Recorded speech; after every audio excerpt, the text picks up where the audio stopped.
Ces 10 dernières années, les efforts déployés dans l'ouest du pays ont permis d'éliminer la présence de la mouche CC à environ 95%. Le taux de prévalence de la trypanosomose chez les animaux a également été réduit et la cartographie épidémiologique montre que la région des Cascades connaît jusque-là une forte présence de la mouche CC. Autant d'informations que les techniciens réunis à Bobo-Dioulasso veulent constituer en une base de données. Cette base va ensuite guider les actions de lutte contre la mouche CC au plan national.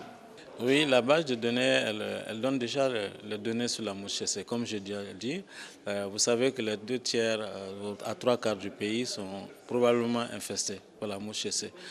Si on regarde la répartition depuis le boucle du Moun, en descendant dans les cascades, en allant vers l'est et en passant par le sud-est, etc., la zone de Bagré, en allant au parc du W, c'est des zones à potentiel risque.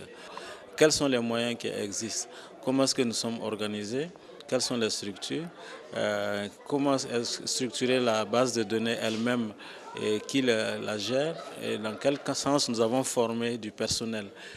Pour mieux lutter contre la trypanosomose, l'Organisation des Nations Unies pour l'alimentation et l'agriculture a mis en place une stratégie dénommée Parcours de contrôle progressif, une démarche qui vise à évaluer par étapes la situation épidémiologique dans chaque pays.